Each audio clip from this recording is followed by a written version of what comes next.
Yeah, it is. Creativity is an addiction, but you can control it by having a relationship with it, listening to it, understanding it. Having a physical conversation with yourself is completely normal. Unplugged, because we will always say yes to creativity, totally uncut because we all make mistakes. So turn it into a tool. This is Arroe Unplugged. So I'm going to try something that I've never done before. And I don't know why. I don't know why. I just know that I've never been in this position before. We have been RVers since 2010. And it was probably about maybe 2010, 2011 when I started taking my interviews out on the road. And no matter where we camped, I would always do the interviews. And Lord knows I always do the writing as well. But I've never really done The Choice, this podcast here, which is also broadcast on other podcasts. And so I think it's because I've never really been alone inside the RV until moments like this. We're doing this in a way, it's called a working camping trip. We've been doing this now for 3 months. Because if we're going to hit the RV road and live out on the road, that doesn't mean that you're not going to work. I mean, I see it all the time inside these campgrounds where these men and women are up at 5, 6 o'clock in the morning. They're gone. They're going to their job, and then they come back for dinner and do whatever they do inside their RV and live life on the road that way. I've never done that before, and it really is a challenge and kind of a chore to put yourself in the mindset of, I'm in an RV. Look at this beautiful lake, which it really is. You should see the sunrise this morning and the Canadian geese that are flying low next to the water and everything. And yet, my wife is already gone for the day because we're working. It's a working camping trip, and I have a movie premiere tonight, and I'll be so you get home and what do? You're going to go out there and do your job. So this is a challenge for me to be in this place of separation between church and state on the corner of walk and don't walk.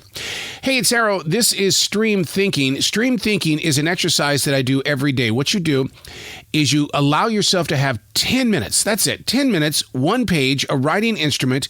And what you do is you write about what's presently in your now. It's like go and just write about anything. It doesn't have to be pretty. It doesn't have to be anything. And the goal is for you to exercise your creative ability as a stream thinker, things that hit you now. Because so often when people say, oh, I have nothing to write, you're being a perfectionist. You're allowing yourself to stand in the way of you. And you need to break free of that. And stream thinking and learning how to work that muscle is something that really does open up the door for you. This is Stream Thinking. And today we're reading from January 8th, 2021, which is pretty much a long ways from where we presently stand. Today happens to be February 2nd, 2022. This is what the writer was putting on paper. The pedometer watches. If you aren't endlessly charging them up, you're forgetting where you took them off. My father used to tell me all the time, you'd forget where your ass is if it wasn't attached. I mean, I lose stuff all the time, which is why I have to remain loyal to where I put my keys, my wallet, and even my heart meds. The very second I do something differently, I'm going to spend hours searching for what I need. Many times, I don't think it's a memory issue, but rather this thing called the blind gorilla, which is an effect on the brain caused by having too much going on at the same time. The remote control can be right there in front of me, and boom, I can't find it. See, I believe the same is true when it comes to what we are listening to. If I'm not fully tuned into you, I'm telling you, I'm not listening. And please don't ever mumble. I am a lip reader lost in a sea of COVID-19 masks. Hold it, wait a second. Where's my ass? Oh, that's right. See, I'm glad my dad told me that. It's always attached. Losing things all the time is I mean, I can't tell you how many times I've lost my reading glasses on this particular camping trip. I've lost my hat so many times because when you're in the RV and this isn't your normal, you put it in places and it's like, I don't know where it is. And then the goal is to keep your emotions under control. Now, there's a game that my wife and I play. We go, Harold, give it back to us. And what I mean by that is that Harold used to take things all the time and he would hide them. He was our Maltese. And boy, can you feel how cold it's starting to get in here? Because I turned off the furnace so that we wouldn't have that going on. Wow. But anyway, Harold used to take things and he would hide them. And so I do not believe ever that your animals or your family members and friends ever leave you. And so what happens is that I'll go, Harold, please, will you please give me the opportunity to have my glasses or my gloves back? And you know what happens? I'm telling you, within 5 minutes or so, it appears again. It's like, wait, I looked there and I couldn't find it? You've got to be kidding me. And yet it was right there. So the one thing that, if anything we can practice, is keep your temper down. Don't waste your energy getting pissed off because you can't find your smartphone. And I'm really guilty of one thing too. I turn off my ringer because when I'm doing my essential job, I don't need that phone going off. I have people calling me all the time. Hey, you want to do an interview? You want to do this? You want to do that? And I can't be on the front line and having my phone go so I turn it down. So when I lose my smartphone, I can't call it. I've just got to retrace my path. Where was I? How long was I in that position? Okay, Harold, where is my smartphone? Harold, where is my left sock? Poor Harold. I mean, just...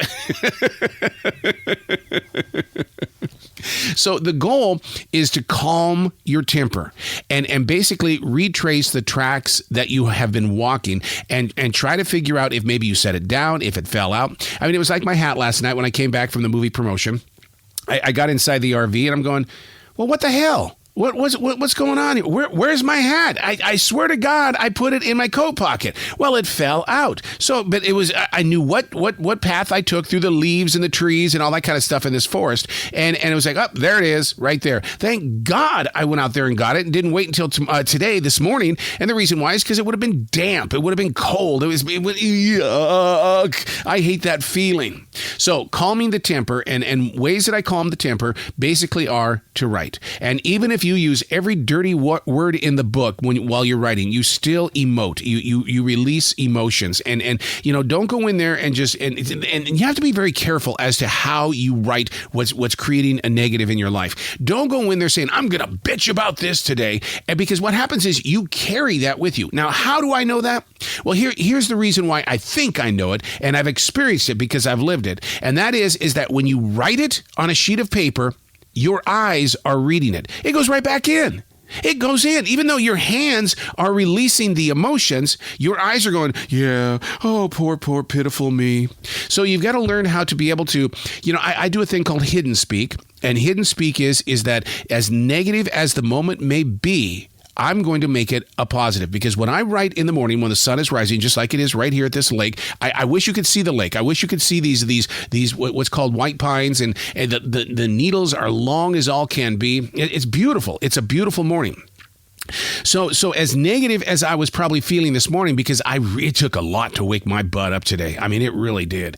And so but did I write about negative? No, because I understand that when I write in the morning, it's building my day, motivating my moment. It's not lying. It's not hidden speak in the way of, oh my God, what are you saying?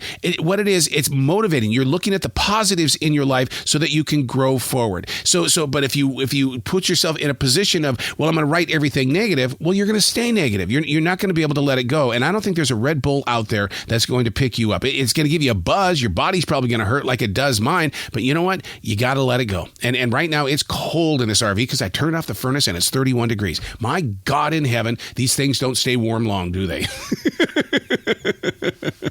I'm Arroe, and that's Stream Thinking.